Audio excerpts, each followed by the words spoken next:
Hi friends, ഞങ്ങളങ്ങനെ കാട്ടാൽ പുസ്തകമേള കാണാൻ പോവുകയാണേ. അതിനടുത്തായിട്ടാണ് എൻ്റെ വീട് വരുന്നത്. അപ്പോൾ വീട്ടിൽ പോയി അമ്മയും പപ്പയും വിളിച്ചിട്ട് വേണം ഞങ്ങൾക്കിവിടെ വരാനായിട്ട്. എൻ്റെയും അനിയത്തിയുടെയും കല്യാണം കഴിഞ്ഞ ശേഷം അങ്ങനെ അവർ പുറത്തോട്ടൊന്നും അധികം പോകാറില്ല. ഞങ്ങൾ എവിടെയെങ്കിലും നിർബന്ധിച്ച് കൊണ്ടുപോയാൽ മാത്രമാണ് അവർ പുറത്തേക്കൊക്കെ പോകാറ്. പുസ്തകമേള നടക്കുന്നത് കാട്ടാക്കട ക്രിസ്ത്യൻ കോളേജ് ഗ്രൗണ്ടിലാണ്. ഈ കോളേജിലാണ് ഞാൻ പഠിച്ചത്. ഇതിൻ്റെ ഓപ്പോസിറ്റുള്ള PR വില്യം ഹയർ സെക്കൻഡറി സ്കൂളിലാണ് ഞാൻ 5 മുതൽ +2 വരെയും പഠിച്ചത്. ഇന്നാണ് എൻ്റെ അമ്മ ആദ്യമായിട്ട് ചുരിദാറിട്ടത്. അങ്ങനെ ഞങ്ങൾ പുസ്തകമേള കാണാനായിട്ട് വന്നു. കയറുന്ന എൻട്രൻസിൽ സൈഡിലായിട്ട് തന്നെ ഒരു ഗാർഡനും അവർ സെറ്റ് ചെയ്തിട്ടുണ്ട്. ഇവിടെ നമുക്ക് ചെടികളൊക്കെ മേടിക്കാനായിട്ട് പറ്റും. പിന്നെ ജസ്റ്റ് ഞാനൊന്ന് അവിടെ നിന്ന് കയറി ആ ചെടികളൊക്കെ കണ്ടിട്ട് ഞങ്ങൾ പിന്നെ പുസ്തക പ്രദർശനം നടക്കുന്ന സ്ഥലത്തേക്കാണ് പോയത്. അവിടെ ഒരുപാട് നല്ല നല്ല ടെക്സ്റ്റുകളുണ്ടായിരുന്നേ. ഇവിടെ ഞാൻ വായിച്ചിട്ടുള്ളതും വായിച്ചിട്ടില്ലാത്തതുമായ ഒരുപാട് ടെക്സ്റ്റുകളൊക്കെ കണ്ടു.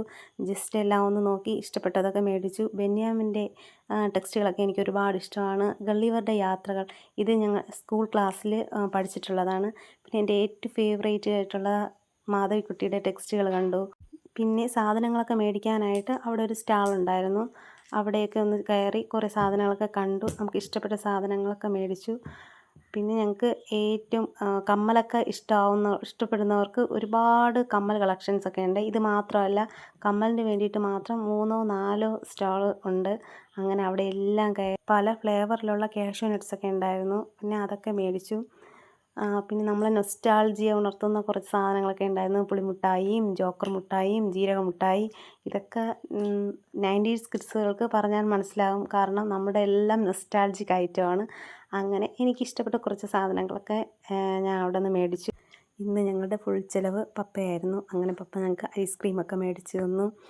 നമുക്ക് കുടുംബമായിട്ട് എല്ലാവരുമായിട്ട് ഒത്തുചേരുന്ന നിമിഷങ്ങൾ വളരെ മനോഹരമാണ്. അത് ഞാൻ നന്നായിട്ട് എൻജോയ് ചെയ്യാറുണ്ട്. നമുക്ക് അവർക്ക് കൊടുക്കാൻ പറ്റുന്ന ഏറ്റവും വലിയ ഗിഫ്റ്റും അത് തന്നെയാണ്. അത് കഴിഞ്ഞ് പുറത്തിറങ്ങിയപ്പോൾ നല്ല മഴയായിരുന്നു. അങ്ങനെ പിന്നെ ഞങ്ങൾ മത്സ്യകന്യകയെ കാണാനായിട്ട് പോയി. ഒരു മത്സ്യകന്യകയെ ഉണ്ടായിരുന്നുള്ളൂ, പക്ഷേ നല്ല ആക്റ്റീവായിരുന്നു. എല്ലാവരുമായിട്ട് നല്ല ഇൻട്രാക്ഷനായിരുന്നു. എല്ലാവരെയും ഹാപ്പിയാക്കി വെച്ചു. അമ്മയ്ക്കൊക്കെ ഭയങ്കര എക്സൈറ്റ്മെൻ്റ് ആയിരുന്നു. ഫസ്റ്റ് ടൈമാണ് ഇങ്ങനെ കാണുന്നത്. അപ്പോൾ ഒരു കുഞ്ഞു കുട്ടിയുടെ ആകാംക്ഷയോടെ നോക്കി നിൽക്കുന്നത് കണ്ടു. അത് കഴിഞ്ഞ് ഞങ്ങൾ ഗോസ്റ്റ് ഹൗസിൽ പോയി. എല്ലാവർക്കും ടിക്കറ്റ് എടുത്തുവെങ്കിലും കൺമണിയും ജിയയും അമ്മയും ആദ്യം തന്നെ ഇറങ്ങി ഓടി. എനിക്കിതൊക്കെ കാണാൻ ഭയങ്കര പേടിയാണ്. പക്ഷേ വീഡിയോ ഷൂട്ട് ചെയ്യണമല്ലോ, അതുകൊണ്ട് മാത്രം ഞാൻ അകത്തേക്ക് കയറി. ആദ്യമെല്ലാം സ്റ്റില്ലായിട്ട് നിൽക്കുന്ന പ്രേതങ്ങളായിരുന്നു. കുറച്ച് മുന്നോട്ട് പോയപ്പോൾ മുഖംമൂടിയൊക്കെ ധരിച്ച് ഓരോരുത്തർ എൻ്റെ അടുത്ത് വരുന്നത് കണ്ടിട്ട് ഞാൻ പേടിച്ചു പോയി. ഞാൻ അവരോട് തൊഴുതു പറഞ്ഞു, എന്നെ ഒന്നും ചെയ്തതേ, എനിക്കിതൊക്കെ പേടിയാണ്, ഞാൻ വീഡിയോ എടുക്കാൻ വേണ്ടിയിട്ട് മാത്രം കയറിയതാണെന്ന്. എൻ്റെ വിളി കേട്ട് സെക്യൂരിറ്റി വന്ന് എന്നെക്കൊണ്ട് പുറത്ത് നിർത്തി. അതിൻ്റെ ക്ഷീണം മാറാനായിട്ട് ഫുഡ് കോർട്ടിൽ നിന്ന് കുറച്ച് ഐറ്റംസൊക്കെ ട്രൈ ചെയ്തു. പിന്നെ ഞങ്ങൾ റൈഡിലൊക്കെ കയറാമെന്ന് വിചാരിച്ചു. ജിയ മാത്രമേ ആ ജെയിൻ്റ് വീലിൽ കയറിയുള്ളൂ. ഞാനും കൺമണിയായിട്ട് ട്രെയിനിൽ കയറാമെന്ന് വിചാരിച്ചു. ആദ്യമൊക്കെ കൺമണിക്കായിരുന്നു അതിൽ കയറാനായിട്ട് ഇഷ്ടം. പിന്നെ അത് മൂവ് ചെയ്ത് തുടങ്ങിയപ്പോൾ കൺമണിക്ക് ഭയങ്കര പേടിയായി.